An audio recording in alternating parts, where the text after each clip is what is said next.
1967년 어느 날 브라질의 한 시골 마을 밭에서 작업을 하던 두 명의 소년이 있었습니다. 10대 초중반으로 보이는 그들이 했던 작업은 사탕수수를 분쇄기에 넣어 정리하는 것. 분쇄기는 위험해 보였지만 작업 자체는 힘이 그리 들어가지 않는 간단한 작업이었기에 시골에서 이러한 일들은 대부분 아이들에게 맡겼습니다. 당연히 어른들은 다른 작업 때문에 주변에 없었죠. 그리고 얼마의 시간이 흘렀을까? 밭에서 비명이 들렸고 잠시 뒤 한 소년이 뛰어나와 다른 소년이 분쇄기에 꼈다고 외칩니다. 사람들이 달려갔지만 이미 늦은 뒤였고 갑작스러운 사고에 다들 슬퍼했습니다. 하지만 오로지 한 사람, 사고 소식을 알렸던 소년 페드로만은 웃고 있었죠.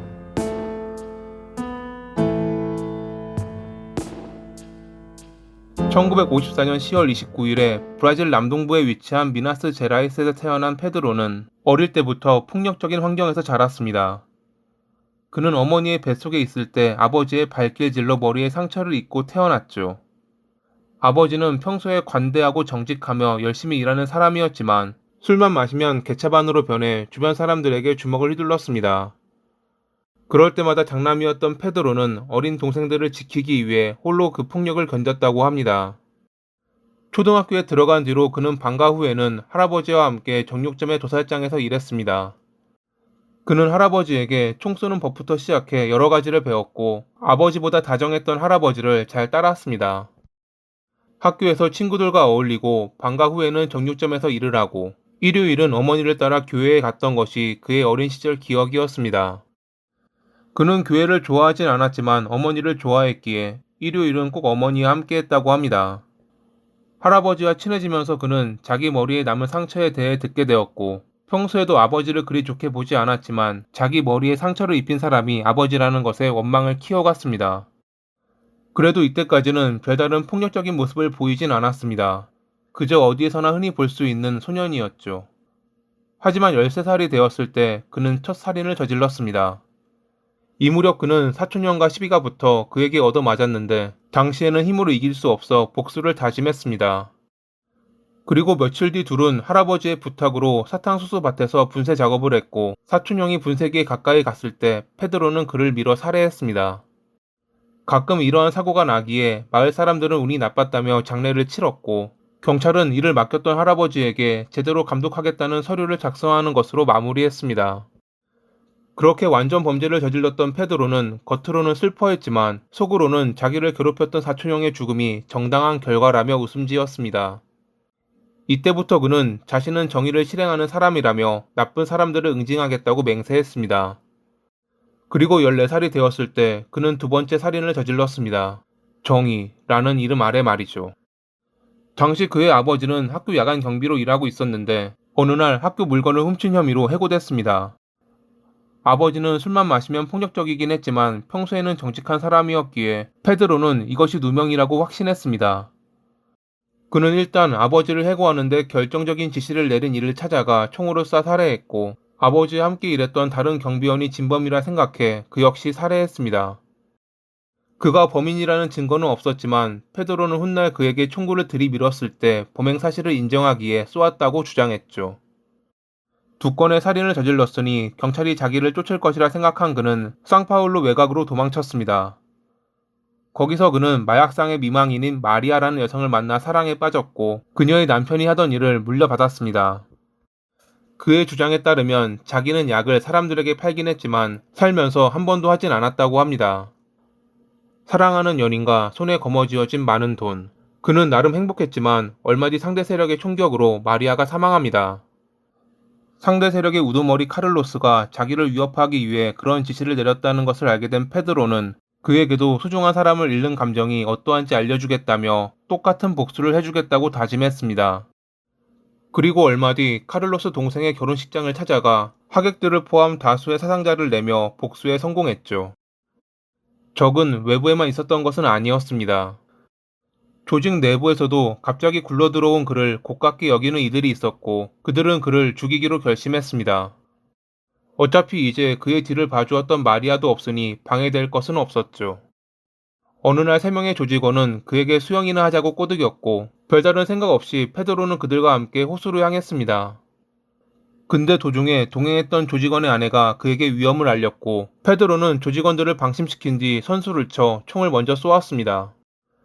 두 명은 그 자리에서 사망했지만 다른 한 명은 가까스로 도망쳐 병원에 입원했고 그의 신고로 인해 경찰은 페드로를 쫓기 시작했습니다.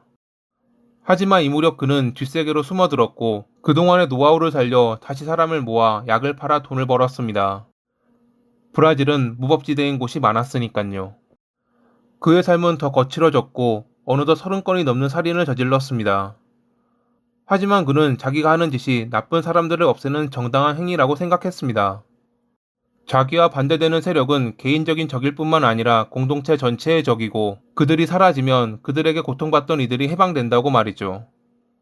마치 한 지역에서 왕으로 군림하며 한 나라를 세웠던 페드로였지만 그와 같은 강력 범죄를 저지르는 이들을 잡기 위한 경찰 조직이 결성됐고 이 때문에 그는 도망쳤지만 얼마 안 가 체포됐습니다. 당시 페드로의 나이가 18살, 그는 50건이 넘는 범죄로 기소됐는데 생각보다 낮은 형량인 128년의 징역을 선고받았습니다. 교도소는 원래 나쁜 사람들이 모이는 곳이지만 특히 브라질의 경우 살인사건도 많이 발생할 정도로 위험한 인물들만 모이는 곳이었습니다.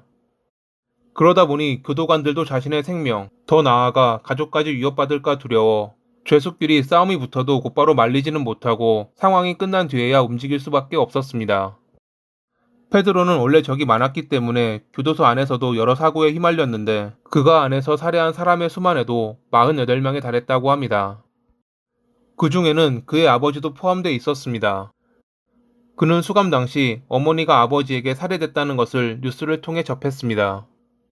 당시 그는 뛰쳐나가 아버지에게 복수하고 싶었지만 최근 동료 죄수의 탈옥으로 감시가 심해져 참고 있었는데 운명의 장난인지 그가 있는 교도소로 아버지가 오게 됩니다.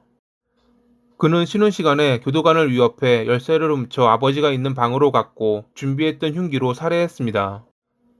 나중에 그는 자기가 쓴 책에서 돌아가신 어머니에게 맹세했던 대로 아버지의 심장을 베어 물었다고 주장했지만 그것이 사실인지는 확인되지 않았습니다. 한 언론사와의 인터뷰에서 그는 자신이 항상 옳은 일을 한다고 주장했는데 사람을 죽이는 행위가 옳은 것이냐는 질문에 다음과 같이 답했습니다. 나쁜 사람만 죽이는 것은 좋은 일이죠. 만약 제가 다른 이유로 살인을 했다면 저는 오래전에 죽었을 겁니다. 저 역시 나쁜 사람이 된다면 누군가에게 죽임을 당하겠죠. 좀 아이러니하게도 그의 몸에 있는 문신 중에는 나는 쾌락을 위해 죽인다 라는 문구가 있다고 합니다. 여전히 교도소에서 자기 기준으로 나쁜 사람을 살해했던 그는 400년까지 징역이 늘어나긴 했지만 신경 쓰지 않았습니다.